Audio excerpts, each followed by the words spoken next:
राजनीतिक रस्साकसी और सियासी दांवपेच के बीच खबरों की तह तक जाने के लिए तीखे तेवर वाले सवाल होते हैं जरूरी होता है सवालों के सामने बैठे शख्सियत का एनकाउंटर। नमस्कार, मैं हूं प्रकाश सिंह और आप देख रहे हैं एनकाउंटर। और आज एनकाउंटर में हमारे साथ मौजूद हैं जनसुराज के नेता प्रशांत किशोर। मैं नेता आपको कह रहा हूं, अब सब मैं नेता हूं नहीं, मैं जनसुराज का सूत्रधार ही हूं, जनसुराज का सलाहकार हूं, लेकिन नेता तो बन चुके हैं। खैर प्रसाद जी, आप पिछले 2 साल से बिहार के पदयात्रा पे हैं। लगभग बहुत गांव में देखा है हमने कि आप पानी, बरसात, गर्मी सब में आप पैदल चले, लोगों के साथ जनसंवाद किया, कैंप में रहे। तो अब आपने निर्णय ले लिया है कि 2 अक्टूबर को जनसुराज एक पार्टी के रूप में स्थापना होगी और आप सब कुछ छोड़ छाड़ कर, अपनी अच्छी खासी कमाई छोड़ छाड़ कर, जो आईपैक में आप करते थे, आप नेतागिरी के दलदल में आ रहे हैं। तो क्या आपको लगता है कि जो स्थापित नेता हैं, लालू यादव, नीतीश कुमार, तेजस्वी यादव, चिराग पासवान, भारतीय जनता पार्टी, उनको आप टक्कर दे पाएंगे? जो हम 2 साल से कर रहे हैं, हम 2 अक्टूबर के बाद भी वही करते हुए आपको दिखेंगे। ये आप लोगों को लगता है कि आपने इंट्रोडक्शन में कहा कि पहले आप कुछ बड़ा दूसरा करते थे, नेताओं को सलाह देते थे, पैसा कमाते थे। काम तो हम अपने दिमाग से आज भी वही कर रहे हैं। फर्क बस इतना है कि पहले हम नेताओं को, दलों को सलाह देते थे कि किस तरह से आप संगठन बनाइए, कैसे अपने संगठन को मजबूत कीजिए, किन विषयों पर चुनाव लड़िए, किसको टिकट दीजिए, कैसे भाषण दीजिए, कैसे व्यवस्था बनाइए, चुनाव प्रबंधन कैसे कीजिए ताकि आपको विजय मिलेगी। काम हम आज भी वही कर रहे हैं। फर्क बस इतना है कि पहले ये काम हम दल और नेता के लिए करते थे, अब ये काम हमने बिहार की जनता के लिए स्वीकार कर लिया है और जनता को जाकर ये बता रहे हैं, क्योंकि जनता को जाकर ये बता रहे हैं कि भाई तुम साथ में आओ और तुम मिलकर अपना दल बनाओ, क्योंकि तुम कह रहे हो कि 30 साल से 35 साल से बिहार में, जो देश का सबसे गरीब, पिछड़ा, अशिक्षित, निरक्षर समाज है, सबसे ज्यादा भुखमरी पलायन वाला राज्य है, वहां पर तुम वोट गलत लोगों को इसलिए दे रहे हो कि तुम्हारे पास विकल्प नहीं है। लोग यही कहते हैं। ऐसा नहीं कि लोगों को पता नहीं है कि नेता गलत है, लोगों को पता है। लोगों को यह पता है कि उनकी समस्या क्या है, लोगों को यह पता है कि उनको ठगा किसने है, लेकिन लोग विवश इस बात पर हो जाते हैं कि उनके पास विकल्प नहीं है। तो मैं, प्रशांत किशोर, सिर्फ इतना ही कर रहे हैं कि उस विवशता को, उस राजनीतिक बंधुआ मजदूरी से आजादी के लिए लोगों को हम ये कह रहे हैं कि आप साथ में आइए। आपके पास पैसा नहीं है, आपके पास साधन नहीं है, व्यवस्था नहीं है, चुनाव लड़ने की समझ नहीं है, तो वो चिंता आप प्रशांत किशोर पर छोड़ दीजिए। प्रशांत किशोर आपकी मदद करेंगे, जनसुराज आपकी मदद करेगा, लेकिन आप नया विकल्प बनाना चाहते हैं तो साथ में आइए, विकल्प बनाइए, ताकि मजबूरी में आपको गलत लोगों को वोट देना ना पड़े। अब इसका परिणाम क्या हुआ है? पिछले 2 बरस में, 2 अक्टूबर को करीब करीब 2 बरस हो जाएगा, मैं कोई 5300 गांव में पैदल गया हूं। 5300 गांव में मैं पैदल गया हूं। करीब करीब 400 से ज्यादा रातें मैंने यहाँ के गांव में सोकर बिताया है।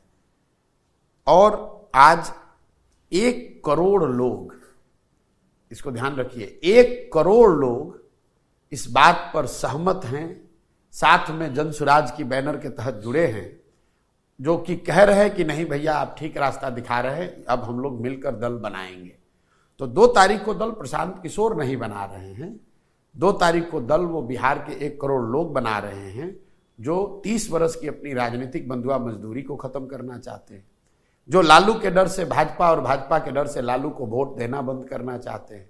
और आप देखेंगे कि इसी पटना की जमीन पर देश में पहली बार इतनी बड़ी संख्या में लोग एक साथ आकर दल बनाएंगे। दल बनाने के बाद लोगों की बैठकें होती है, दल बनाने के बाद लोग अपने कार्यकर्ताओं, समर्थकों की भीड़ जुटाते हैं।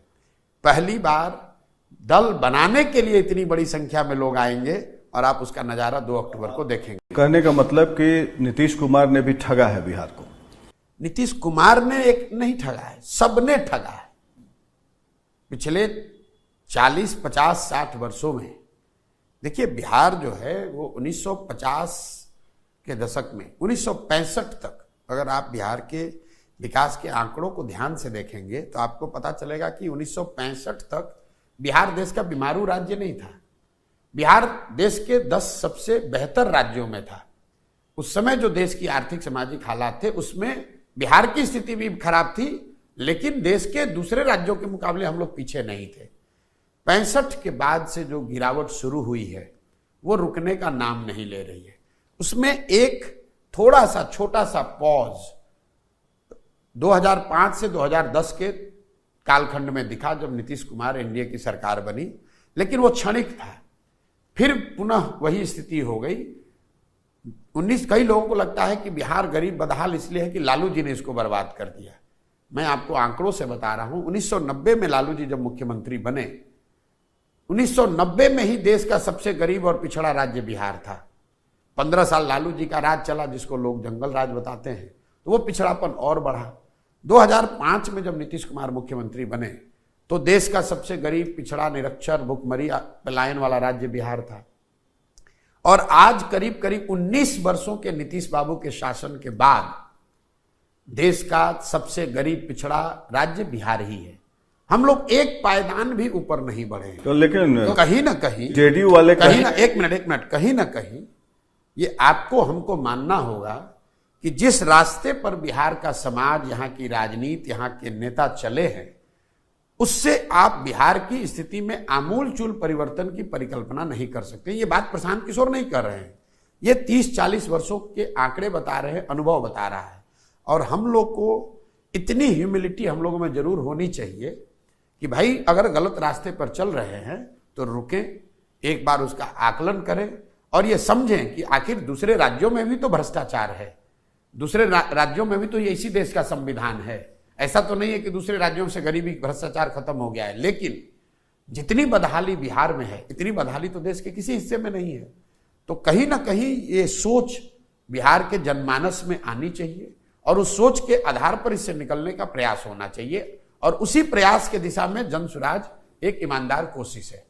नहीं, तो मेरा सवाल ये था कि आप क्या ये जो एस्टेब्लिश लीडर हैं, जो कि किसको आप एस्टेब्लिश लीडर कहते हैं? एस्टेब्लिश लीडर क्या होता है? तमाम जातियों के, यहाँ तो जाति के आधार मेरे भाई ऐसा है, आप देखिए, तो आपको क्या लगता है? आप लोग तो राजनीति समझने वाले लोग हैं। जिसको आप एस्टेब्लिश लीडर बता रहे हैं, बिहार में कोई ऐसा दल ही नहीं है जिसको पिछले नीतीश कुमार, लालू यादव एस्टेब्लिश नहीं है। सुन तो लीजिए, जो बिहार में कोई सबसे बड़ा लीडर, यहाँ सबसे बड़े लीडर लालू यादव रहे पिछले 3 दशक के, नीतीश कुमार रहे हैं।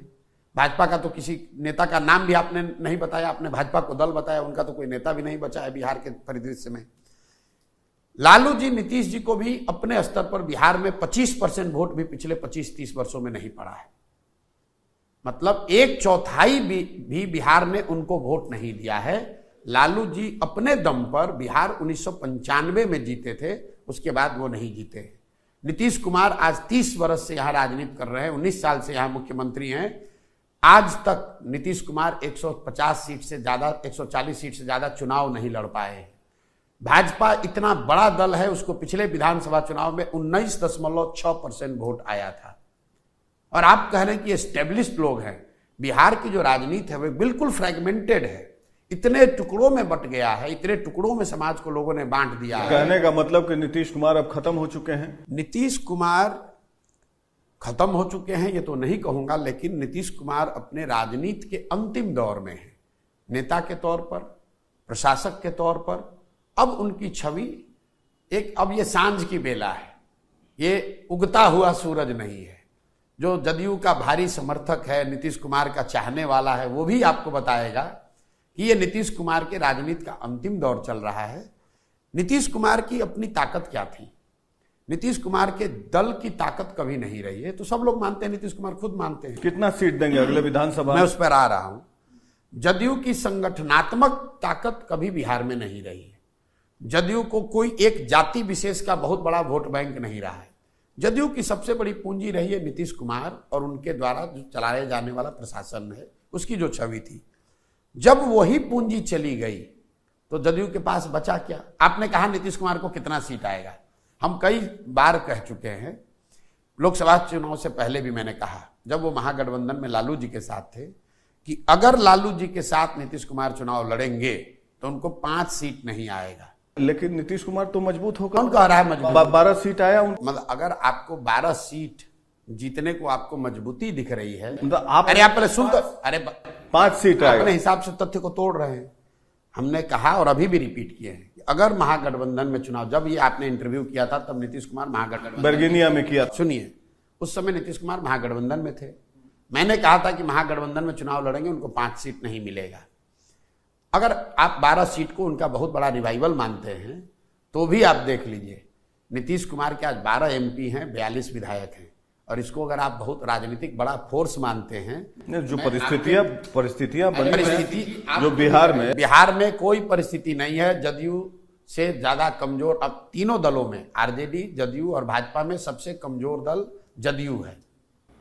लेकिन सीट अगर देखा जाए 30 सीट आई, 12 जेडीयू को और बीजेपी को 5 और 1। ऐसा है प्रकाश जी, आरजेडी को 2020 के चुनाव में 75 सीट आ गया, तो लोगों ने यहां हल्ला मचा दिया कि तेजस्वी यादव बहुत बड़े नेता बन गए। सच्चाई यह है, आप लोग भी राजनीति फॉलो करते हैं, अगर चिराग पासवान अलग से चुनाव नहीं लड़ते, टारगेटेड करके नीतीश कुमार के कैंडिडेट्स को नहीं हराया गया होता, तो 32-35 सीटों पर सिर्फ मैथमेटिकल गेम अगर नहीं हुआ होता तो आरजेडी और तेजस्वी को उतना ही सीट आता जितना उनके पिताजी के नेतृत्व में पहले आया था। ठीक है, ये हम भी जानते हैं और आप भी जानते हैं कि क्या राजनीति थी उसमें। अब उसका असर देखिए, जिन लोगों ने बताया कि Tejashwi has arrived, he is the new leader of Bihar, कलई खुल गई लोकसभा में। अगर सही में उन तेजस्वी यादव बहुत बड़े लीडर बन गए थे 2020 के चुनाव के आधार पर, 75 उनके विधायक जीत गए थे, जनता का बहुत बड़ा समर्थन उनके पास आ गया था, तो लोकसभा में क्यों नहीं सफलता मिली? कई बार चुनाव में आपको सफलता इसलिए मिल जाती है क्योंकि जो राजनीतिक कैलकुलेशन है, गणित है, उसका फायदा आपको मिलता है। वोट नीतीश कुमार के एमपी कैंडिडेट्स को नहीं मिला है, वोट लालू जी के विरोध का मिला है। क्योंकि आप जानते हैं, हम जानते हैं कि बिहार में एक बहुत बड़ा तबका है जिसको ना नीतीश से मतलब है ना भाजपा से मतलब, उसको सिर्फ इस बात से मतलब है कि किसी भी हालत में लालू जी की सरकार नहीं आनी चाहिए। जैसे लालू जी को मुसलमान क्यों वोट देता है? इसलिए नहीं कि वो लालू जी का, तेजस्वी का समर्थक है, वो सिर्फ इसलिए वोट देता है कि उसको मालूम है कि भाजपा को जीत कर नहीं आने देना है। उसको अगर आप उसको आप तेजस्वी का समर्थक मान रहे हैं तो आप अपने आकलन में भूल कर रहे हैं। नहीं, मैं आकलन में भूल। तो जो 12 सीट नीतीश कुमार के दल को मिला है, वो विशुद्ध तौर पर 2 बातों की वजह से मिला। एक, उन क्षेत्रों के लोग सामने से खड़े हुए आरजेडी के प्रत्याशियों को वोट नहीं देना चाहते थे, और दूसरा, भाजपा का, मोदी का जो भी प्रभाव रहा हो, उसका भी कुछ फायदा नीतीश कुमार के दल को मिला होगा। तो मोदी के प्रभाव के कारण या आरजेडी के विरोध के कारण बिहार में नीतीश कुमार अच्छा करते हैं, मैं मान लिया। लेकिन उत्तर प्रदेश में इसका मतलब जो 33-34 सीटें आई वो योगी आदित्यनाथ के कारण बीजेपी की हार हुई। महाराष्ट्र में देवेंद्र फडणवीस के चलते 17 सीटें आ गई बीजेपी को। फिर राजस्थान में भजन लाल शर्मा के चलते बीजेपी को 15 सीटें आ गई। हरियाणा में खट्टर साहब के चलते 5 सीट आ गई। पंजाब में एक भी सीट नहीं आया। इतना आंकड़ा न बता पाइएगा जितना हमको याद है, वो छोड़ दीजिए आंकड़ों की बात। अरे कर रहे कीजिए ना, 22 साल और कीजिए। हाँ, तो आंकड़ा के मामले में आपसे कोई कमजोर नहीं है, आप हमसे ज्यादा मजबूत हैं। आप बात समझ लीजिए, आपने जो आंकड़े गिनाए तो वहां मोदी जी का जादू नहीं चला। तो लो मेरे भाई, बताइए। किसी भी राज्य में लालू यादव कोई फिनोमेना करके चीज नहीं है। जो बिहार की राजनीति है वो पिछले 30 वर्ष से, यहां मोदी जी, नीतीश कुमार, अगड़ा पिछड़ा, फॉरवर्ड, हिंदू मुसलमान, सबसे बड़ा मुद्दा है लालू यादव। या तो आप लालू जी के पक्ष में हैं या लालू जी के विरोध में हैं, और समाज का एक बड़ा वर्ग सिर्फ इसी बात पर वोट करता है कि हमें लालू जी को जिताना है, और एक वर्ग कहता नहीं हमको लालू जी को हराना है। यूपी में वही है, मुलायम सिंह यादव और अखिलेश यादव के खिलाफ है लोग। नहीं है, वो बात नहीं है। ये आप ऐसे सिमलेसली महाराष्ट्र और बिहार की स्थिति को, जो लालू जी का यहाँ पर की जो परिस्थिति है, वो परिस्थिति आप हर राज्य में घूमे हैं, मुझे भी हर राज्य में चुनाव कवर करने का अनुभव है थोड़ा सा। तो क्या कहना चाहते हैं? यूपी की परिस्थिति अलग है, बिहार की परिस्थिति अलग है। महाराष्ट्र की परिस्थिति अलग है, पंजाब की परिस्थिति अलग है। कोई भी राज्य ऐसा नहीं है, कह रहा हूं वहां भी मोदी जी का जादू चल सकता है। नहीं, आप गलत बता रहे हैं। कोई भी ऐसा राज्य नहीं है जहां कोई एक लीडर, जिस तरह से बिहार की राजनीति में पिछले 30-35 साल में लालू यादव जी का डोमिनेंस रहा है, इस तरह किसी एक व्यक्ति का महाराष्ट्र की राजनीति में, पंजाब की राजनीति में, उत्तर प्रदेश की राजनीति में एक व्यक्ति का इतना डोमिनेंस, समाज की राजनीतिक सोच पर जो प्रभाव है वो नहीं है। आप इसको देख लीजिए, मुलायम सिंह यादव जी का भी उत्तर प्रदेश में वो नहीं है, वहां पर भी मायावती रही हैं, वहां पर भी कल्याण सिंह रहे हैं, महाराष्ट्र में कई लोग लीडर रहे हैं, पंजाब में आप बात कर रहे हैं, राजस्थान में बात कर रहे हैं, वो एक ध्रुवीय राजनीति नहीं रही है। बिहार में जो राजनीति है वो करीब करीब एक ध्रुवीय थी मोदी जी के आने से पहले, लालू जी का पक्ष या लालू जी का विरोध। आज भी वो बहुत बड़ा ध्रुव है।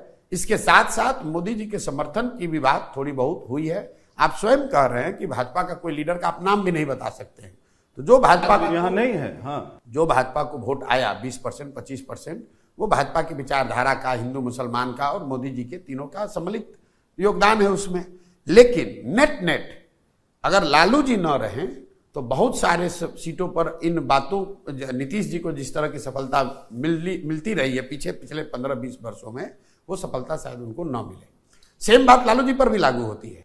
अगर सामने से भाजपा ना हो तो जिस तरह का मुसलमानों का समर्थन लालू जी को मिलता है वो समर्थन उनको शायद नहीं मिलेगा। इसमें कोई नई बात तो है नहीं। तो इसी पर एक और ऐड करता हूं, तो ठीक उसी तरीके से जिस बेल्ट से आप आते हैं शाहबाद रेंज में, वहां तो आरजेडी ने बहुत अच्छा किया परफॉर्मेंस। तो बहुत अच्छा परफॉर्मेंस का मतलब क्या है? मतलब सारी सीटें जीत गई वहां पे माले, और आरजेडी ने बक्सर जीत गए, आरा जीत गए, औरंगाबाद जीत। भाई नेट 40 सीट, लालू जी का डर नहीं था। ऐसा है कि 40 सीटों में कितनी सीट जीते? आपने तो अभी कहा कि आपको आंकड़े की बहुत जानकारी है, तो 40 में कितनी सीट लालू जी की पार्टी जीती है वो बता दो आपको। वहां पर डर तो आप जो बता रहे हैं वो बताइए ना कि लालू जी की पार्टी कितनी सीट जीती है। जी की पार्टी तो 4 सीट जीती, गठबंधन ने 10 सीट जीता। कहानी खत्म, कहानी खत्म। मैं आपको इतना ही बता रहा था कि जिन लोगों ने 2020 के चुनाव के आधार पर यह बता दिया कि तेजस्वी यादव बिहार के नेता बन गए हैं, लालू यादव जितने बड़े नेता हो गए, बिहार के सर्व समाज ने उनको नेता मान लिया, बिहार के लोगों ने उनको नेता मान लिया, वो लोग अपने आकलन में बड़ी भूल कर रहे थे। और ये लोकसभा के चुनाव ये दिखाते हैं कि आरजेडी की ताकत जो थी उतनी ही है, कोई बढ़ी नहीं है बल्कि घटी ही है। क्योंकि 2019 में इनको 0 सीट आया, 2024 के चुनाव में उनको 4 सीट आया, और 2014 में भी उनको 4 या 5 सीट ही आई थी। तो ये बेस जो है आरजेडी का इतना ही है। 25 में आरजेडी की क्या स्थिति रहेगी? आरजेडी जनसुराज बनने के बाद यहां तीसरे नंबर का दल रहेगा। एनडीए और जनसुराज में सीधा मुकाबला होगा, आरजेडी तीसरे नंबर का दल होगा। और इस बात को इस बार आप लिख लीजिए, अगली बार जब आप हमारा इंटरव्यू करेंगे तो पूछिएगा इसका वजह मैं आपको बार मैं लिख के आता हूं। लिख के आइएगा, फिर से आइएगा, इसकी वजह बता देता हूं। आरजेडी को जो वोट है वो एक बड़ा जो MY समीकरण की हम लोग बात करते हैं, उसमें जो मुसलमान समाज का वोट है, मुसलमान समाज के लोग हैं, वो सबसे ज्यादा यहां पर पीड़ित, शोषित, पिछड़े अगर कोई है दलितों के बाद तो मुसलमान है। और वो 30-35 साल से सिर्फ और सिर्फ लालू जी को इसलिए वोट दे रहा है कि वो भाजपा को वोट दे नहीं सकता है। पहली बार मुसलमानों को ऐसा लग रहा है कि हमारे पास कोई दूसरा विकल्प भी हो सकता है, और अगर मुसलमानों ने उनको छोड़ा तो आप भी समझते हैं कि आरजेडी तीसरे नंबर पर आने के लिए भी बहुत, मतलब मुसलमान जनसुराज के साथ जुड़ रहा है कि नहीं, ये तो आप पत्रकार हैं, आप आकलन कर लीजिए। आरजेडी ने पत्र निकाल कर ये कहा है कि भाई हमारा दल मत, आप दल छोड़कर जनसुराज में मत जाइए, ये जनसुराज ने नहीं कहा है। जगदानंद सिंह जी ने पत्र जारी किया। जगदानंद जी उनके अध्यक्ष हैं। आप चंपारण से शुरू कीजिए और जिले वाइज आरजेडी से जुड़े हुए जो बड़े मुस्लिम लीडर रहे हैं, ऐसे लोग जो 20-20 साल से आरजेडी के संगठन के उन जिलों में प्रमुख रहे, माइनॉरिटी विंग के नहीं, मेन विंग के, वो लोग आज कहाँ हैं आप जाकर देख लीजिए। चंपारण में, पूर्वी चंपारण में, गोपालगंज में, सिवान में जो लोग आरजेडी के अगुआ थे, आरजेडी के मेन ध्वजवाहक थे, वो सारे लोग आज जनसुराज में हैं। इसीलिए घबराहट में वो पत्र निकाला गया है। तो आप बताइए कि अगर लालटेन से किरासन तेल निकल जाए तो लालटेन कितने दिन तक जलेगा? तो मुसलमान किरासन है। बिल्कुल है, सामने से कहता हूं। लालू जी के लिए मुसलमान विशुद्ध तौर पर किरासन तेल है, और ये मुसलमानों को समझना है कि वो किरासन तेल हैं, जल वो रहे हैं, जल उनका भविष्य, उनके बच्चों का भविष्य हो रहा है, जल रहा है, और रोशनी कहीं और हो रही है। मुसलमानों को कुछ नहीं मिला है। यादव लोग फिर क्या है? नहीं, यादव समाज का एक बहुत बड़ा वर्ग तो लालू जी के साथ है, बहुत बड़ा वर्ग भाजपा को ही वोट दे रहा है। अच्छा, जैसे दूसरे समाज में लालू जी को कुछ समर्थन है, कुछ कम या ज्यादा, ऐसा नहीं है कि यादव समाज का हर आदमी लालू जी को ही वोट दे रहा है। आप CSDS का आंकड़ा उठाकर देख लीजिए, करीब करीब 40% यादव समाज के लोग, उन्होंने वोट आरजेडी के अलावा अन्य दलों को दिया है।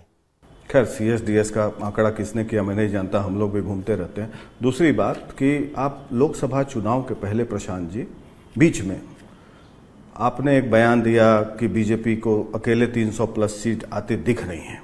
तमाम एग्जिट पोल और ओपिनियन पोल ने भी यही सर्वे दिया था। वहां पर आपसे चूक हो गई। विपक्षी पार्टी ने आरोप लगाया कि आप बीजेपी के PR एजेंट के रूप में काम कर रहे हैं। और सुनिए, ऐसा है प्रकाश जी, हमने क्या कहा उसको आप पहले सुन लीजिए। हमने लोकसभा चुनाव के पहले 5-6 महत्वपूर्ण बातें अपने इंटरव्यूज में कही हैं। पहली बात मैंने कहा कि मोर और लेस स्थिति वही रहेगी, सीट चाहे 250 आए, 60 आए, 270 आए, 300 आए, सरकार एनडीए की बनेगी, प्रधानमंत्री मोदी बनेंगे, ऐसा मेरा आकलन है। उसका मैंने आधार दिया। मैंने ये कहा कि मोदी जी की पर्सनल पॉपुलैरिटी और उसके इंटेंसिटी में कमी आई है।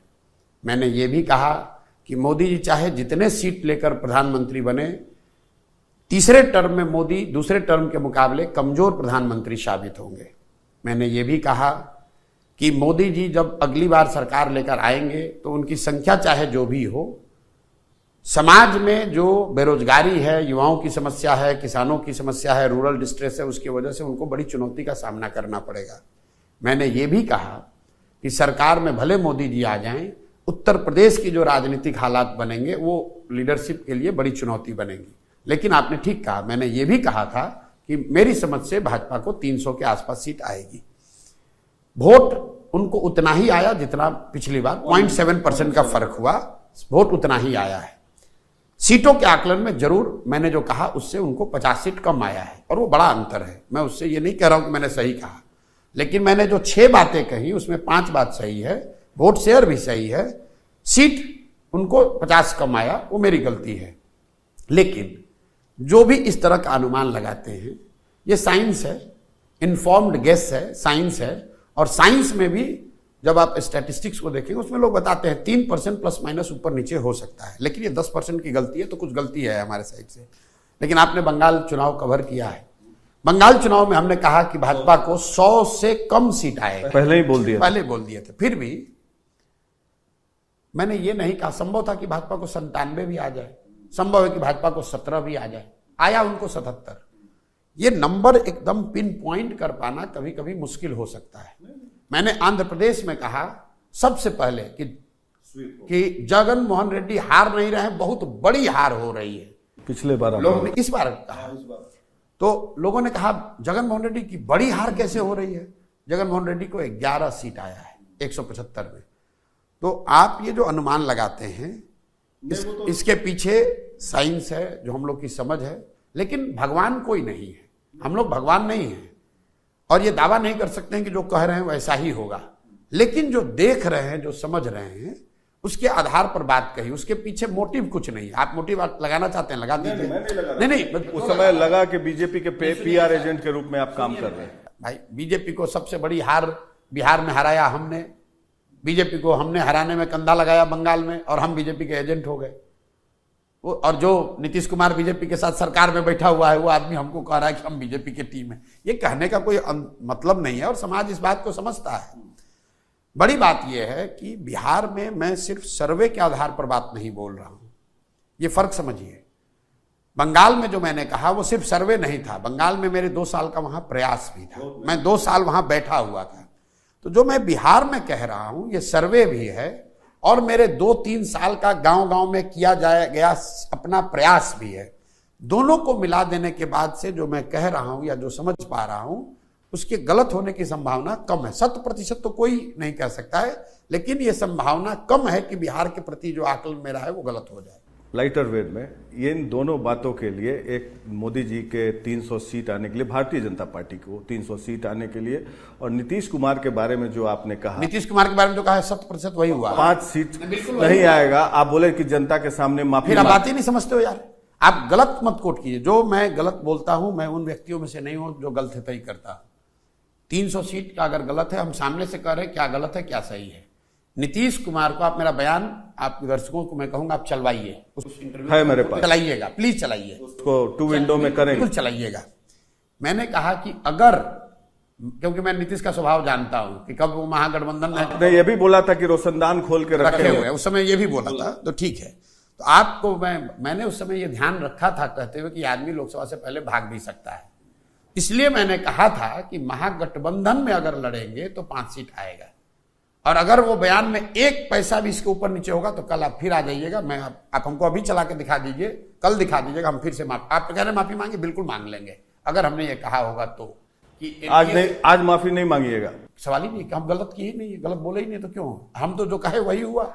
हम तो पहले कहते हैं नीतीश कुमार रोशनदान खोल के बैठा हुआ, भागेगा लोकसभा से पहले, भाग गए। वो हरिवंश जी का रोशनदान आपने बोला था, खिड़की और दरवाजे की भी बात की थी आपने, नीतीश कुमार, लेकिन बयान उसमें है, मैं कल पलट के आप फिर देख लीजिए। अगर मैंने कहा है तो तभी मैं आपको कोट कर, मेरे भाई प्रशांत किशोर को 1 मिनट नहीं लगेगा ये आकर मानने स्वीकार करने में। तब माफी मांगेंगे, बिल्कुल मांगेंगे। आप हमको दिखा दीजिए, अगर हमने कहा हो कि अगर एनडीए के साथ लड़े तो भी, अगर ये कहा है मैंने, तो आप बिल्कुल, मैं माफी मांग। आपने बोला था कुछ भी कर लें, 5 सीट से ज्यादा नहीं, कुछ भी कर लें, 5 सीट से कम आए, बिल्कुल सुन लीजिए, कुछ भी कर लें, महागठबंधन के साथ चुनाव लड़ेंगे तो 5 सीट से कम आएगा।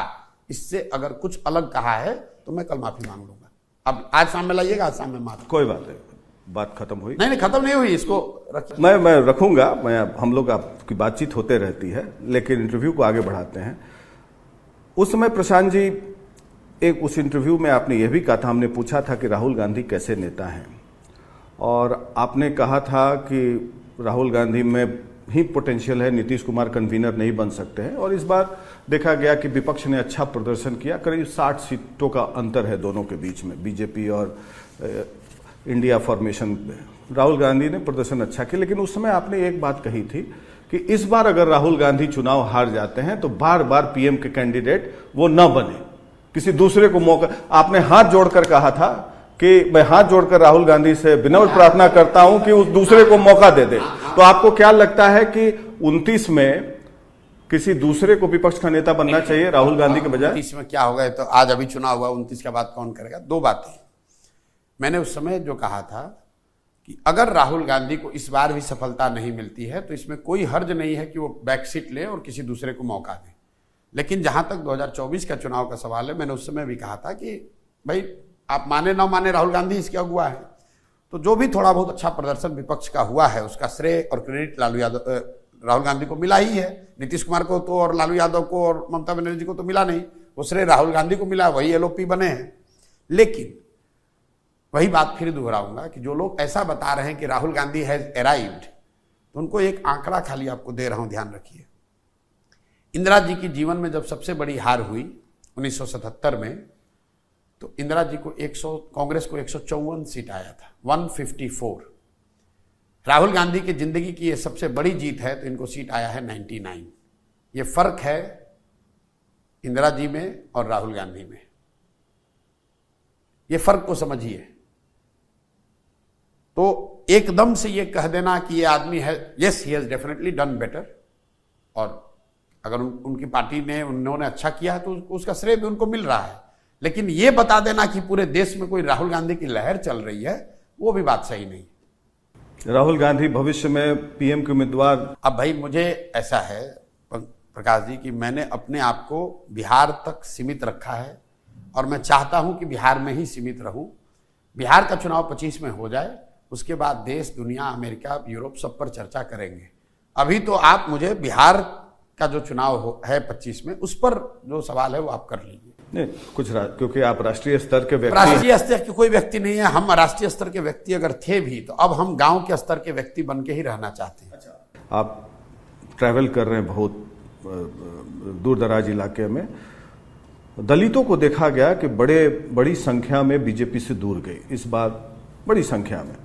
तो ये जो आरक्षण क्रीमी लेयर जो SC ST में अभी सुप्रीम कोर्ट ने जो ऑब्जर्वेशन दिया है अपना कि क्रीमी लेयर होना चाहिए, इसको आप कितना सही गलत मानते हैं?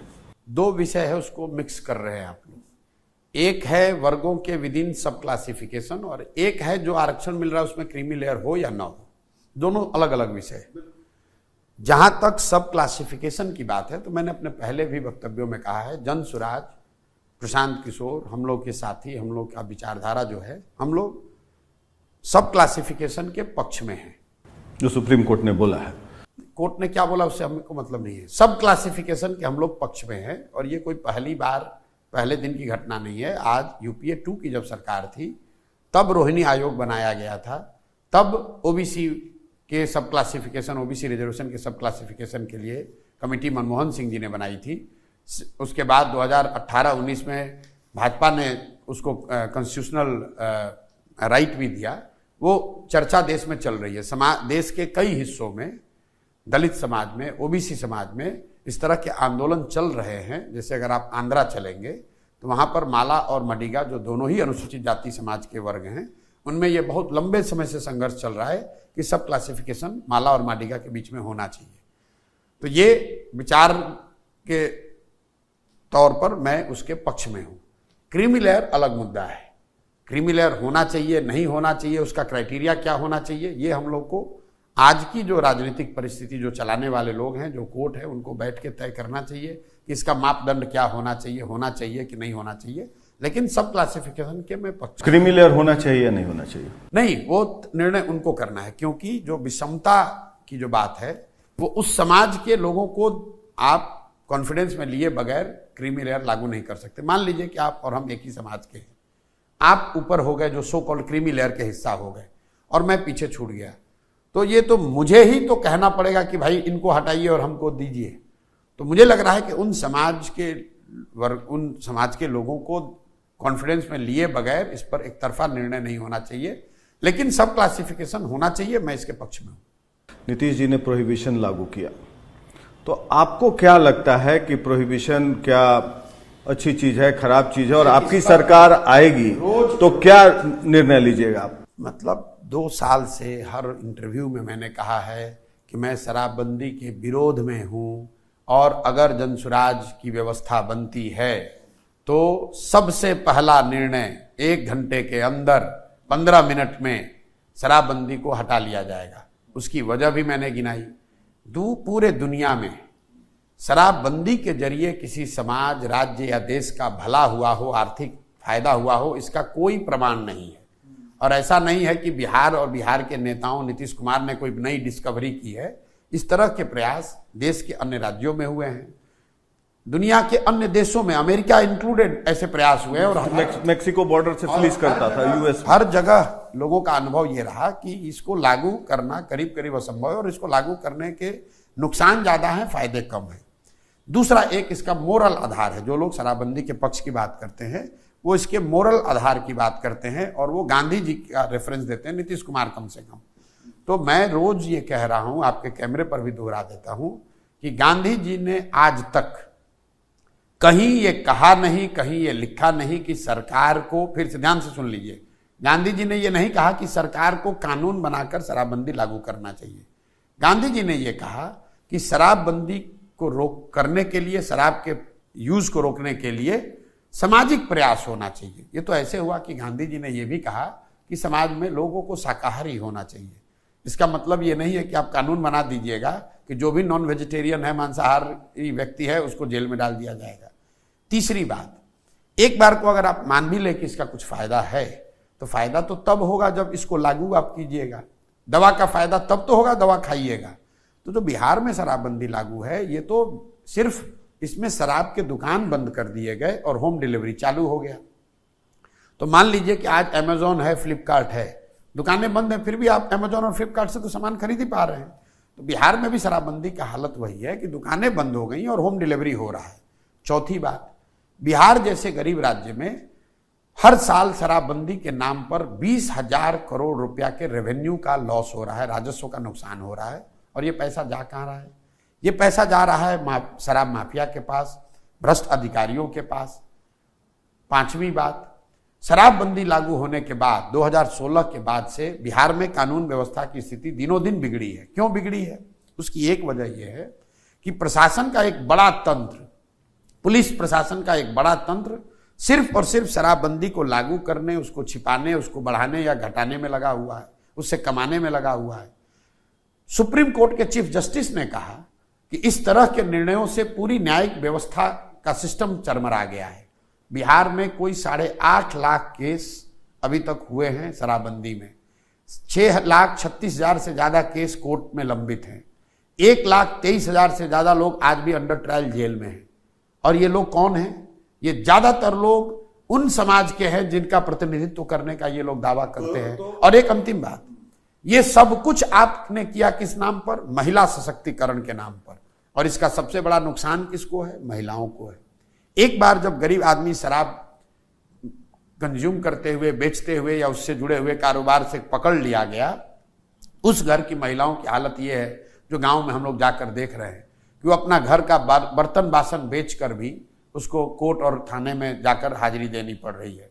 कई दलित बस्तियों में लोगों ने यह बताया कि शराब के नाम पर, शराबबंदी के नाम पर दलित बस्तियों की महिलाओं को बुलाकर थाने में बैठाकर उनसे झाड़ू लगवाना, उनसे बर्तन साफ कराना, ये आम बात है बिहार में, कि तुम्हारा पति शराब के धंधे में लगा हुआ है, तुम्हारा पति ताड़ी उतारता है, उसकी महिला को बुला लिया, 4 महिलाओं को बुला लिया, थाना में झाड़ू लगवा रहा है। और ये कैमरे पर बातें हैं, ये कैमरे पर मैंने वीडियो डाला है।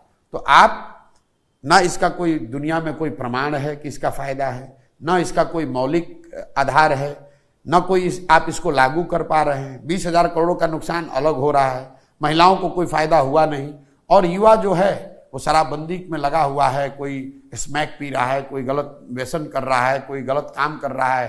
तो इससे किसका फायदा है? ये तो सिर्फ और सिर्फ नीतीश कुमार की जिद है कि भैया हम लागू करेंगे।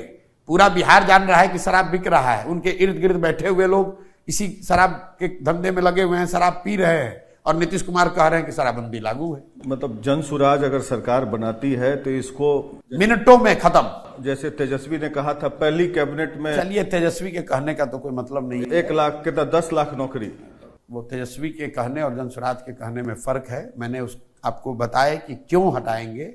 मिनटों में शराबबंदी खत्म, मिनटों में, 15 मिनट के अंदर खत्म। और ये लोग क्यों नहीं कहते हैं? लोग इसलिए नहीं कहते, उनको लगता है महिला वोट नहीं देगी। हमने जनसुराज में कहा है कि आपको अच्छा लगे या खराब, हम बोलेंगे वही जो हम देख रहे हैं और जो समाज से हमको पता चल रहा है। वोट आपको देना है दीजिए, नहीं देना है मत दीजिए, गलत बात नहीं बोलेंगे। अभी हाल में प्रशांत जी, बंगाल में उपचुनाव हुए, नतीजे टीएमसी के पक्ष में आए काफ़ी, और उस समय हमने देखा कि ममता बनर्जी ने आप पर थोड़ा सा, आपने काम किया है उनके साथ, उनके लिए भी कंधा लगाया जैसा आप कहते हैं, तो टिप्पणी किया कि I congratulate the IUPAC team but not the other man. तो ये समझ में नहीं आया। मतलब नहीं है। देखिए, आप जिन लोगों के साथ काम किए हैं, जब आपने उनकी मदद की तो उनको अच्छा लगा। जब नीतीश कुमार की हमने मदद की तो नीतीश कुमार को हम सबसे बुद्धिमान व्यक्ति दिखते थे, उनके दल के हम सबसे सम्माननीय लोग थे। जब आज हम मदद नहीं कर रहे हैं, या हमने अपना कुछ काम शुरू कर लिया, या हम अपना कुछ जीवन में करने लगे, तो स्वाभाविक तौर पर उनको अच्छा नहीं लगेगा। इसमें कोई बहुत बड़ी बात नहीं। मेरे उन लोगों से अच्छे, जैसे नीतीश जी से मेरे मधुर संबंध है, वैसे उन लोगों से भी मेरे नीतीश जी से मधुर संबंध, बिल्कुल खूब बढ़िया संबंध है। नीतीश जी से मेरा क्या झगड़ा है? आपको नीतीश कुमार जी, आप तो पत्रकार हैं, नीतीश कुमार जी ने कभी बुलाकर कहा है प्रशांत किशोर, हम उन्हीं के राज में आज 2 बरस से पैदल चल रहे हैं। उनके पुलिस प्रशासन ने या उनके सरकार ने कहाँ हमको कहीं रोका है, कहाँ हमको परेशान कर रहे हैं? कुछ नहीं कर रहे। नीतीश जी का आशीर्वाद प्राप्त है आपको? आशीर्वाद वाली बात नहीं है, लेकिन एक समय तो आप नंबर 2 डिजिग्नेट कर दिए गए थे जेडीयू में। नंबर 2 डिजिग्नेट तो किए गए होंगे बाद में। आप तो हमसे मिले हैं 2015 में, तब तो हमारा कोई नंबर नहीं था, लेकिन फिर भी सबसे ज्यादा हमको अधिकार, पावर तो था ही पार्टी में, वो अलग बात है।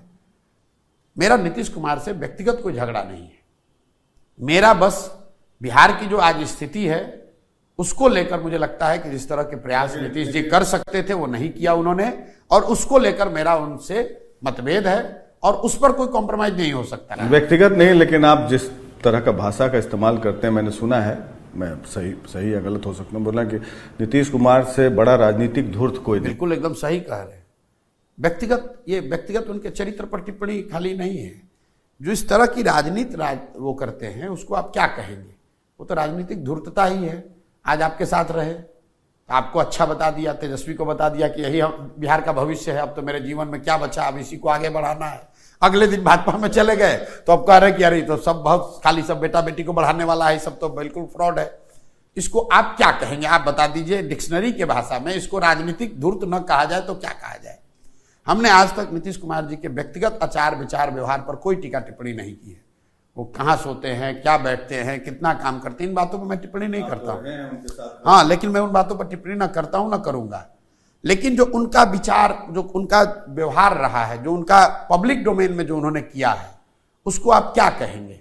अगर वो पैसा नहीं लेते तो लोग यही कहते हैं कि ईमानदार हैं। आप मानते हैं कि ईमानदार हैं? बिल्कुल। व्यक्तिगत तौर पर पैसा नीतीश कुमार नहीं लेते। नरेंद्र मोदी और नीतीश कुमार में सबसे ज्यादा ईमानदार कौन है? नहीं, अब ये कोई कंपैरिजन नहीं है। नीतीश कुमार का जहां तक बात है, मैं जितना उनको जानता हूं, व्यक्तिगत तौर पर नीतीश कुमार ईमानदार व्यक्ति है। लेकिन मनमोहन सिंह जी भी बहुत ईमानदार थे, लेकिन पूरे देश ने माना कि यूपीए से ज्यादा भ्रष्ट, यूपीए 2 से ज्यादा भ्रष्ट कोई सरकार नहीं है। आज नीतीश कुमार भले व्यक्तिगत तौर पर ईमानदार हों, उनकी सरकार को लोग अधिकारियों का जंगल राज बताते हैं, पूरी लूट मची हुई है। सरकार में कोई ऐसा विभाग नहीं है जहां पर पैसे लेकर पोस्टिंग नहीं हो रहा है, कोई ऐसा काम नहीं है जहां आप कोई ना पैसा दिए हुए काम करा सकते हैं। तो आपकी ईमानदारी का क्या फायदा जब पूरा सरकार भ्रष्ट है, पूरी सरकार आपकी भ्रष्ट है, तो आपको लोग क्या कहेंगे? प्रशांत जी, आपके बारे में यह भी कहा जाता है कि जैसे आप ये पॉलिटिकल तो डोमेन में आपने एंट्री लिया 2014 के करीब में, नरेंद्र मोदी जी के करीब आए, तो नरेंद्र मोदी जी के साथ काम किया अलग हो गए, नीतीश जी के साथ काम किया अलग हो गए, बंगाल में ममता बनर्जी के साथ काम किया अलग हो गए, जगन मोहन रेड्डी को आपने जिताने में मदद किया, इस बार चंद्रबाबू नायडू को परोक्ष रूप से आपने सहयोग किया, और कॉफी विद कैप्टन किया, राहुल गांधी प्रियंका गांधी के साथ काम किया, उनसे भी अलग हो गए। तो क्या आपका एक डोमिनेटिंग नेचर है जिसके चलते आप अलग हो जाते हैं, या आपके पेज पर people are not on the same page with you? कि आपने जितने नाम गिनाए बहुत भूल भी गए। मैंने स्टालिन के भी साथ, अरविंद केजरीवाल भूल गए, बहुत लोगों को किया। हमारी एक अपनी यात्रा है, हम किसी के ध्वज वाहक नहीं है, हम किसी का झंडा लेकर घूमने के लिए पैदा नहीं हुए हैं। मेरी अपनी सोच है, उस सोच से आप सहमत भी हो सकते हैं, असहमत भी हो सकते हैं, लेकिन जो काम मैं करने आया हूं, मैं किसी से पैसा लेकर उसका झंडा ढोता रहूं, ये नहीं संभव है। आप चुनाव जीते हैं, जिन मुद्दों पर अगर आप चुनाव जीते हैं, अगर आप उसको काम नहीं कीजिएगा, मेरा उससे आपसे इत्तेफाक नहीं रहेगा, मैं छोड़ दूंगा। लोग ये बताते हैं पैसे के लिए काम करते हैं। आप इतने दिन से राजनीति करते हैं, पैसा ज़्यादा कहाँ है? चुनाव लड़ाने में ज़्यादा पैसा है कि सरकार बनने के बाद उसमें बैठकर पैसा कमाने की संभावना ज़्यादा है? अगर पैसे में मेरा इंटरेस्ट होता तो 1 2 नहीं 10 राज्यों में मैंने सरकार को जिताने में कंधा लगाया है।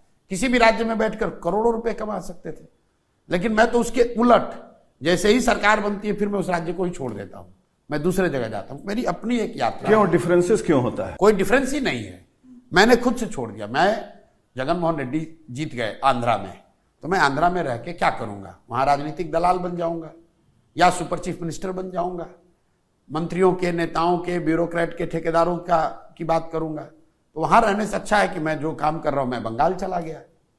इसका मतलब ये नहीं कि मेरा जगन मोहन रेड्डी से झगड़ा हो गया। अगर मैं बंगाल छोड़कर आज बिहार में प्रयास कर रहा हूं, इसका मतलब ये नहीं कि मेरी ममता बनर्जी से झगड़ा हो गया। मैंने ये तय किया कि अब मेरी यात्रा आगे बढ़ गई, मैं अपने जीवन में आगे बढ़ गया, मैं अपने जीवन में जो करना चाहता हूं कर रहा हूं। इसमें किसी से झगड़ा की बात नहीं है, ये कोई व्यक्तिगत बात नहीं है। उन्होंने उस समय कालखंड में मेरे साथ जुड़ना सही समझा, मेरी जो समझ थी उस समय उनके साथ जुड़े, उनकी मदद की। जो मदद किए वो टर्म कंडीशंस के आधार पर उनको काम करना था, उन्होंने काम किया। तो जिनको भी हमने छोड़ा उन सब की दशा क्या हुई? नीतीश जी को छोड़ा, नीतीश जी खत्म, 42 सीट पर आ गए। मोदी जी को छोड़ा, लेकिन मोदी जी तो आगे बढ़ते जा रहे हैं। आ रहा हूं, कोई भी आ रहा हूं, काहे इतना एकदम घबरा रहे हैं? नीतीश जी को छोड़ा, वहां से देख लीजिए आज कहां है। अमरिंदर सिंह को छोड़े, कहानी खत्म। जगन मोहन रेड्डी को छोड़े, जगन मोहन रेड्डी कहानी खत्म। अरविंद केजरीवाल के साथ मैंने एक छोटा सा काम किया है, लेकिन आज देख लीजिए उनके दल की स्थिति क्या है। आपने मोदी जी को कहा तो मोदी जी को भी 14 में जितना सीट आया था उससे 50 सीट कम ही आया है। तो ऐसा नहीं है कि जिनको मैंने छोड़ दिया वो बढ़ते चले जा रहे हैं, ऐसी बात नहीं है। लेकिन ये भी मैं नहीं कह रहा हूं कि मैं छोड़ दूंगा तो आप गिर जाइएगा। आपकी अपनी यात्रा है। नीतीश कुमार को प्रशांत किशोर ने नहीं बनाया है, वो तो हमसे पहले भी मुख्यमंत्री थे। लेकिन जिस समय में नीतीश कुमार बहुत डिफिकल्ट फेज में थे, करीब करीब हार के कगार पर थे, तब मैंने उनकी मदद की है। तो जो जदयू के लोग जब स्टेटमेंट देते हैं, जब छुटवैया सब नेता सब कुछ बोलता है, तो हम इतना ही कह सकते हैं कि गीता में कहा गया है कृतज्ञता से बड़ा कोई अपराध नहीं है। तो आदमी को राजनीति ठीक है, कृतज्ञ नहीं होना चाहिए। ये जदयू के नेताओं को नहीं भूलना चाहिए कि अगर 2015 में प्रशांत किशोर ने मदद नहीं की होती तो सारी होशियारी के बावजूद, सारी ताकत के बावजूद ना दल बचता, ना नीतीश कुमार बचते, ना विचार बचते। मतलब कि आपके कारण 2015 में नीतीश जी फिर से मुख्यमंत्री बने, मैं ये उनकी कोई अपनी, फिर वही बात, आप, मैं ये नहीं कह रहा हूं कि मेरे कारण बने, लेकिन आपने भी 2015 का चुनाव कवर किया है। अगर प्रशांत किशोर नहीं आते तो शायद नीतीश कुमार का वापस फिर से मतलब मांझी जी को हटाकर वापस मुख्यमंत्री बनना, चुनाव लड़ना, भाजपा के उस वेव में फिर से 185 सीट जीत कर आ जाना, महागठबंधन बनाना, थोड़ा बहुत योगदान मेरा भी होगा। 2005 और 10 में उन्होंने तो अपने बल पे ही परफॉर्म किया। 2020 में चलिए ठीक है कमजोर हुए। मैं बता रहा हूँ, आपने ठीक कहा, 2005 में अपने बल पर जीते, 2010 में भी जीते, बहुत लैंडस्लाइड हुआ। लेकिन हमसे कब मिले? 2011 में नहीं मिले। जब 2014 में 2 सीट पर आ गए, जब मोदी का वेव आया जिसमें बह गए, पद छोड़ दिया, मांझी जी को मुख्यमंत्री बनाया जिसने कि दल और पार्टी सब उनका ले लिया, जब कोई उनके साथ नहीं खड़ा हुआ, तब प्रशांत किशोर आए, तब उनकी मदद की। इसके बावजूद अगर उनके दल वाले कहते हैं कि ये आदमी गलत है, या तो मुझे ऐसा लगता है कि मेरी डिक्शनरी में उसको अनग्रेटफुलनेस ही कहा जाएगा। बाकी उनकी स्वतंत्रता है, जो कहना चाहे कह ले। बाकी सबके बारे में तो प्रशांत जी आपने बता दिया कि सबकी स्थिति क्या है, सब बुरी स्थिति में है। मोदी जी भी कमजोर थोड़ा सा हुए हैं, तो आप ये मोदी जी के बारे में बताइए कि यहाँ से मोदी जी का टेक ऑफ कहाँ होगा, या फिर उनके लिए डिफिकल्ट फेज चल रहा है, डिफिकल्ट फेज रहेगा। ये पहले भी मैंने कहा मोदी जी के लिए क्या कैसे डिफिकल्ट रहेगा। मैंने चुनाव के पहले भी कहा ये कि उनकी अपनी पर्सनल पॉपुलैरिटी और उसकी जो इंटेंसिटी थी उसमें तेजी से गिरावट आई है। 10 साल 12 साल की एंटी इनकम्बेंसी है, और सिर्फ मोदी के नाम पर जो वोट पड़ने की प्रवृत्ति थी उसमें कमी आई है। अब आगे 5 साल में क्या होने वाला है? और पिछले 3-4 साल के मेरे इंटरव्यू उठाकर देख लीजिए, मैं आपको बता रहा हूं, आंकड़ों से लोगों को बता रहा हूं कि 2000 जब लोग मोदी जी को इनविंसिबल बता रहे थे, तब भी मैंने कहा है कि 2014 से 2019 के बीच में, लोकसभा चुनाव और विधानसभा चुनाव के बीच में, भाजपा का अंडर परफॉर्मेंस करीब 3 परसेंटेज पॉइंट रहा है। 2015 से लेकर 2019 से लेकर 2024 के बीच में जितने राज्यों में चुनाव हुए, वहां भाजपा का अंडर परफॉर्मेंस 10% से ज्यादा रहा, 10 परसेंटेज पॉइंट से ज्यादा रहा है। तो मोदी जी की पॉपुलैरिटी और खासकर उनके नाम पर दूसरे को वोट मिलने की जो प्रवृत्ति थी, उसमें बहुत तेजी से गिरावट पिछले 4-5 साल से आ रहा है। अगले 5 साल में क्या गुंजाइश लगता है? मुझे नहीं ऐसा पता है, मुझे ऐसा लगता है, मैं इतना ही कह सकता हूं कि आने वाले जो 2.5 साल हैं, इन 2.5 साल में 8 राज्यों में, बड़े राज्यों में चुनाव होने वाले हैं। 3 तो इसी साल होने हैं। महाराष्ट्र, झारखंड, हरियाणा, दिल्ली, बिहार, उसके बाद तमिलनाडु, बंगाल और असम। इन राज्यों के चुनाव के जो परिणाम होंगे उसका बहुत बड़ा असर ये तय करेंगे कि मोदी जी की ताकत, उनकी सरकार की लॉन्जिविटी और आगे की यात्रा कब कैसी चलती है। तो महाराष्ट्र में तो बुरी हालत हुई बीजेपी की इस बार। अब मैं ये नहीं जानता हूं कि लोकसभा में, झारखंड में भी पिछले बार 13 जीते थे, इस बार आप लोग मुंह में उंगली डाल के प्रेडिक्शन कराइएगा, फिर कहिएगा आप तो ये बोले थे। मैं जो आपको बोल रहा हूं उतना ही बोलूंगा। तो आप एक्सपर्ट हैं, तो आप ही से 2-2.5 साल में इन 7-8 राज्यों के चुनाव के परिणाम ये तय करेंगे कि मोदी जी की सरकार कैसे चलती है, कितना चलती है। ये इन राज्यों के चुनाव तो बता दीजिए which way the wind is blowing. नहीं मालूम, मैं यहाँ हूँ, यहाँ बैठे बैठे मुझे महाराष्ट्र की क्या जानकारी है। आप सब जगह संपर्क में रहते हैं, सारा डेटा मैंने आपको पहले कहा, संपर्क के आधार पर गेस्टिमेट करने का कोई मतलब नहीं। अच्छा, एक इम्पोर्टेंट सवाल ये था, आप प्रियंका गांधी से काफी करीब रहे हैं और उनको आप चाहते भी थे कि आगे वो नेता बने कांग्रेस पार्टी की, राहुल गांधी के बजाय। क्या आपको ये आप लोग अपना माना है, राहुल गांधी के बजाय वाली कोई बात नहीं है। उत्तर प्रदेश में जब मैंने कांग्रेस की मदद करने का काम लिया था, उस समय मेरा सुझाव था कि प्रियंका गांधी को वहां फेस बनाया जाए। वो बात 2017 की पुरानी हो गई, उन्होंने नहीं किया, वो उनका निर्णय है। दूसरे सवाल पे आ रहा हूं। तो क्या आपको लगता है कि इस बार लोकसभा चुनाव में स्मृति ईरानी के खिलाफ अमेठी से न चुनाव लड़ना प्रियंका गांधी की एक बड़ी राजनीतिक अब मुझे ये सब नहीं मालूम है भैया, वो लोग हमसे बहुत ज्यादा समझदार लोग हैं, उनको मालूम है कि कहाँ चुनाव लड़ना है नहीं लड़ना है। वो अपने राजनीति को कैसे चलाते हैं, इस पर प्रशांत किशोर को टीका टिप्पणी करने की जरूरत क्या है। हमने उस समय जो बात कहनी थी कह दी। अब प्रियंका गांधी कहाँ से चुनाव लड़ती हैं, उनको अच्छा लगता है, खराब लगता है, किसको नेता मानती हैं, खुद नेता बनती हैं, ये उनका निर्णय है। मुझे ये बताइए प्रशांत जी कि जन सुराज जो मुहिम आपने छेड़ा है, तो क्या आप कोई पॉलिटिकल रीअलाइनमेंट भी करेंगे किसी दल से? बिल्कुल नहीं।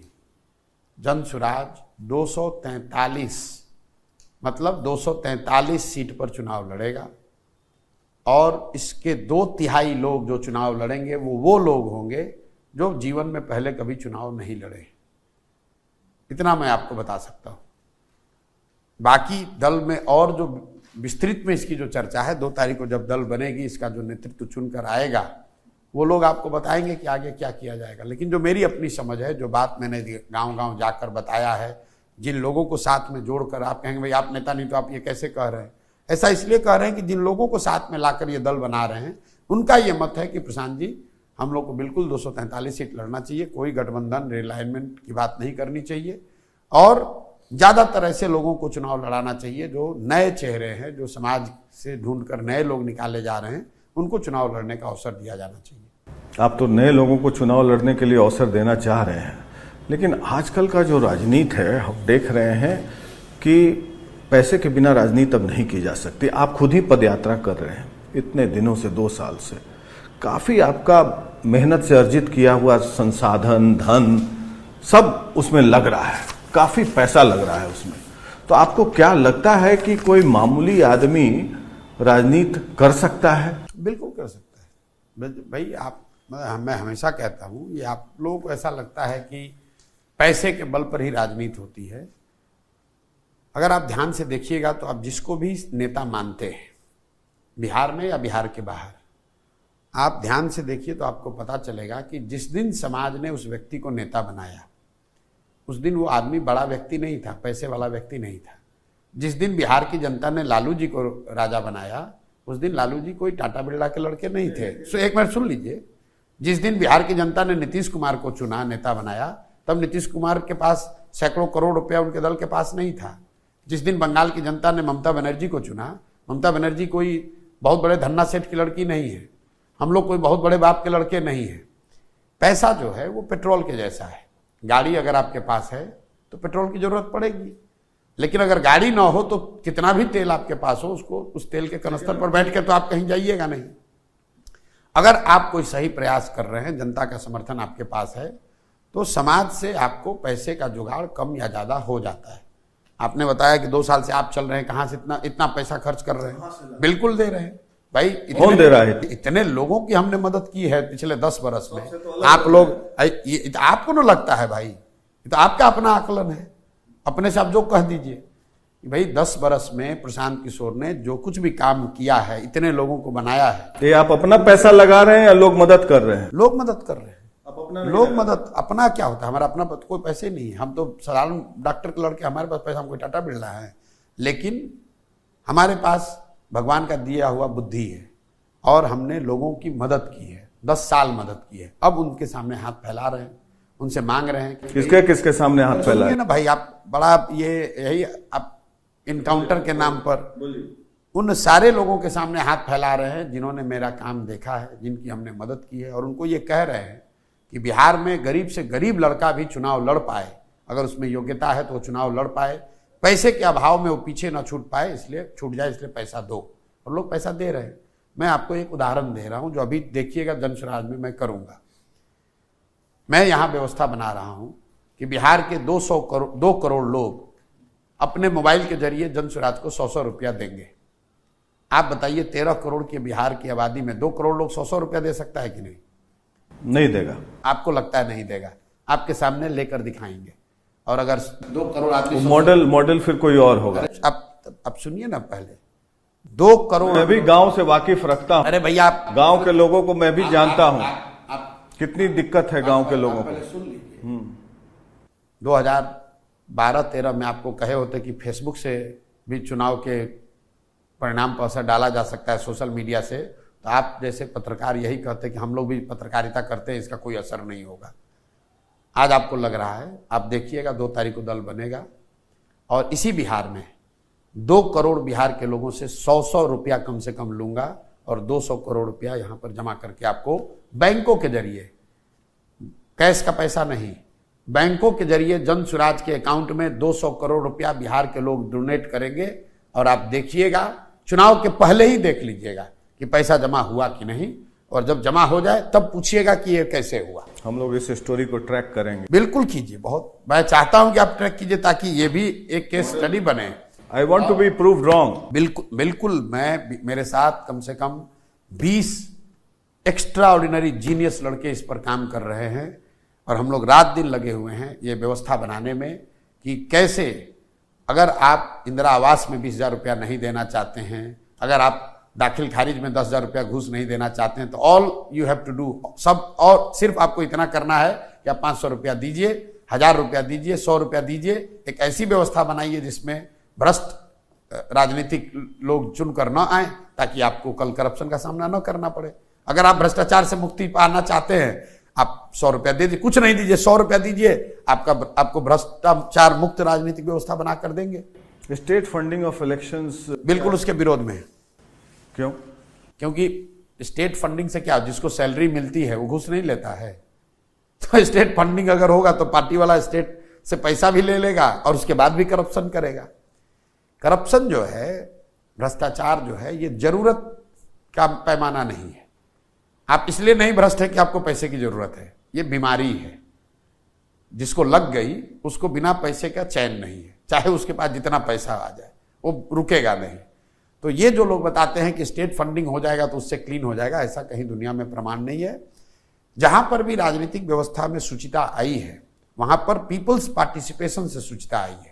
लोग जब डोनेट करते हैं और जब वो डिस्ट्रीब्यूटेड डोनेशन है, किसी एक आदमी का पैसा नहीं है, किसी 10 आदमी का पैसा नहीं है, तो कोई एक व्यक्ति सरकार के पॉलिसी को या सरकार को नियंत्रित नहीं कर सकेगा।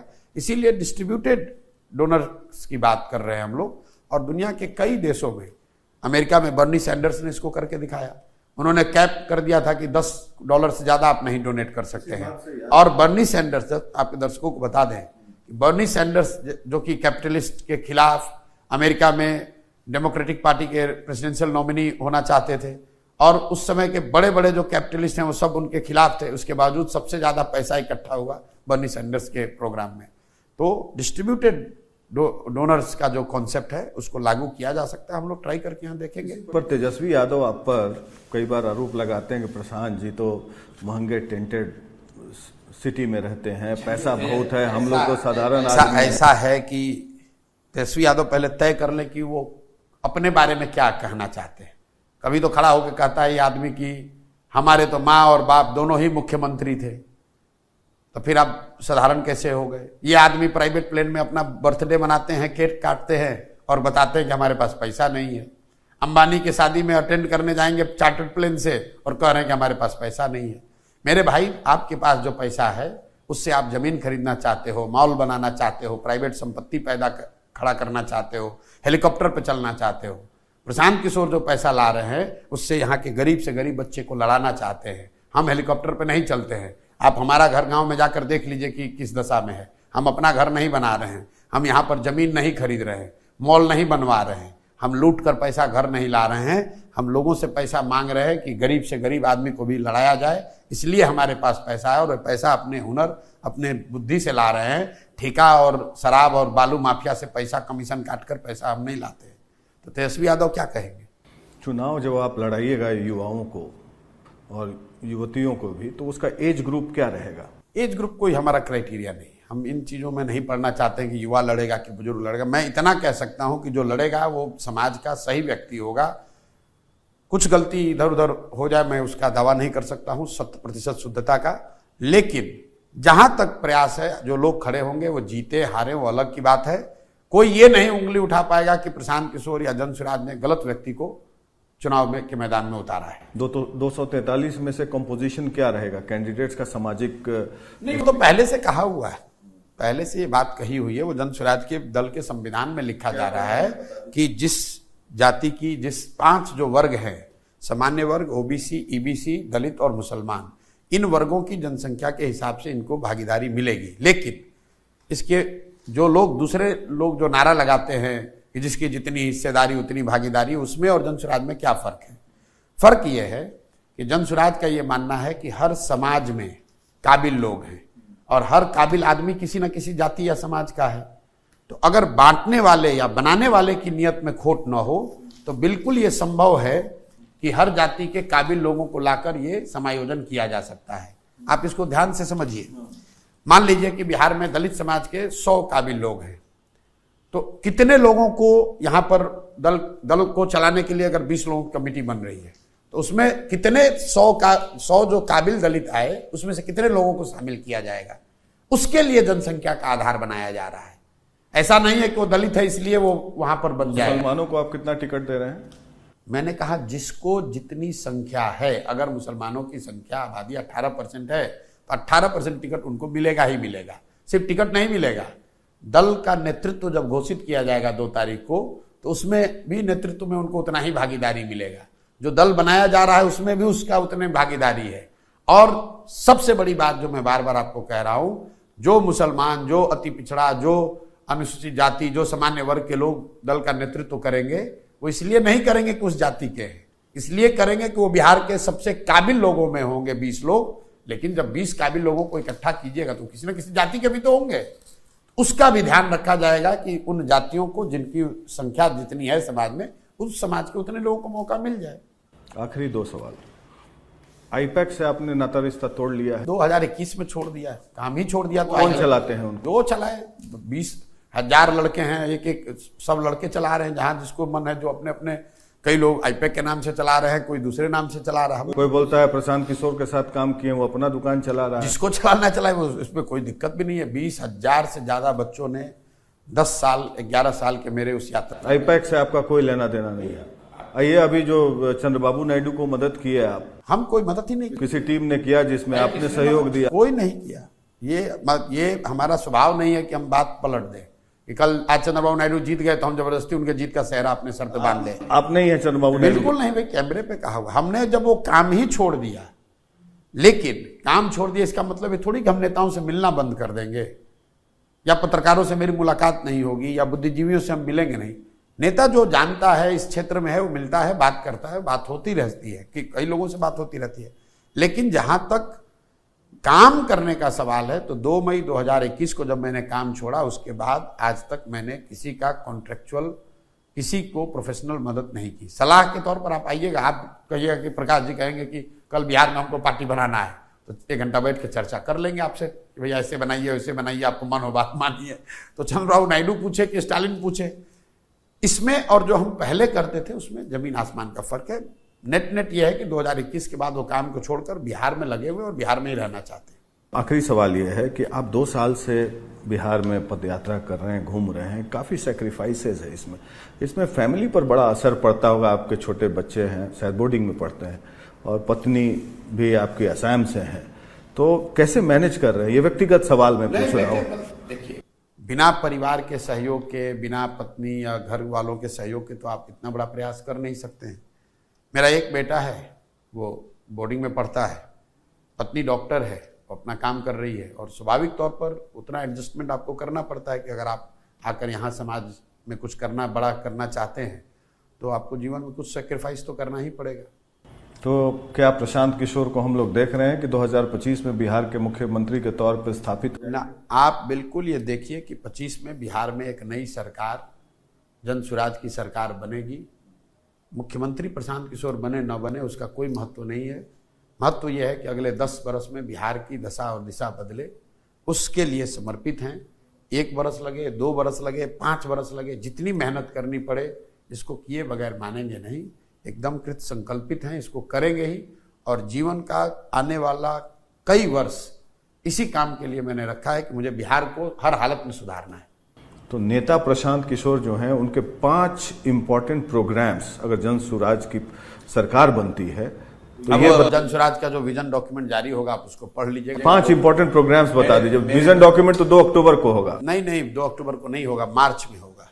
2 अक्टूबर को तो दल बनेगा। तो 5 इंपॉर्टेंट प्रोग्राम्स बता दीजिए। कोई 5 प्रोग्राम हम आपको अलग से नहीं बताएंगे। जो बात हम बता रहे हैं वो गांव-गांव जाकर बता रहे हैं। हम लोग की जो मूल समझ है कि यहाँ पर 15 साल से कम उम्र के बच्चों की पढ़ाई जो है जब तक उसको नहीं सुधारा जाएगा तब तक समाज और व्यवस्था पर जो लोग बोझ बनकर जीवन जी रहे हैं उसकी संख्या बढ़ती जाएगी और कभी आप उसके साथ व्यवस्था उनके साथ जस्टिफिकेशन नहीं कर पाएगा।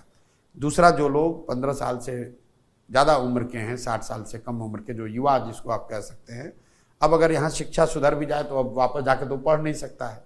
उसको किसी भी तरीके से पूंजी अगर उपलब्ध करा दिया जाए तो वो स्वरोजगार कर सकता है, कुछ न कुछ रोजी रोजगार का जुगाड़ कर सकता है। और 60 वर्ष से ज़्यादा उम्र के जो लोग हैं उनको जीने के लिए एक बेसिक सुविधा जरूर होनी चाहिए। आज सरकार यहाँ पर 400 रुपया उसको पेंशन देती है, तो जन स्वराज की अपनी सोच है कि कम से कम 2000 रुपया यहाँ के 60 वर्ष से ज़्यादा उम्र के लोगों को जरूर मिले। इसके साथ साथ 2 चीज़ें और जो हम लोग जिस पर हम लोग का फोकस है, जो 5 चीज़ें आपने पूछा कि यहाँ के खेती को खाने वाली खेती से कमाने वाली खेती कैसे बनाई जाए, उसके लिए उनको लेबर फ्री, मजदूर फ्री उपलब्ध कराया जाए ताकि लोग उन चीज़ों की खेती करें जिनसे उनकी कमाई हो। धान गेहूं के खेती छोड़कर उन चीज़ों की खेती करें जिनसे कि उनको कमाई हो, सिर्फ खाने के लिए खेती लोग ना करें। और 5वीं और अंतिम बात, यहाँ पर महिलाओं की, चूँकि बहुत बड़ी संख्या में यहाँ महिलाएं रहती हैं, पुरुष तो सब बाहर ही चले गए हैं, तो महिलाओं को सस्ते दर पर सरकारी गारंटी पर लोन मिले ताकि घर घर महिलाएं कुछ काम कर सकें। ये 5 महत्वपूर्ण बात जो सारा विजन डॉक्यूमेंट है उसमें आपने कहा 5 बताइए, तो अगर मुझे टॉप 5 चुनना होगा तो ये 5 बातें बताएंगे। बहुत बहुत धन्यवाद प्रशांत जी, रिपब्लिक टीवी से बात करने के लिए। और ये था प्रशांत किशोर के साथ आज का एनकाउंटर, और इन्होंने बड़ी बेबाकी से जवाब दिया और इनके पॉलिटिकल करियर को हम लोग फॉलो करते रहेंगे। और ये 2 अक्टूबर को इसी साल अपने पार्टी की स्थापना करने वाले हैं, जन स्वराज पार्टी की, और उसके बाद से अगले 1 साल तक इनको देखेंगे कि इनकी पार्टी किस तरीके से आगे बढ़ती है बिहार में। और जैसा कि ये क्लेम कर रहे हैं कि 2025 में जन स्वराज की सरकार बनेगी, लेकिन $1 मिलियन क्वेश्चन ये है कि देखना है कि प्रशांत किशोर मुख्यमंत्री बनते हैं कि नहीं बिहार में।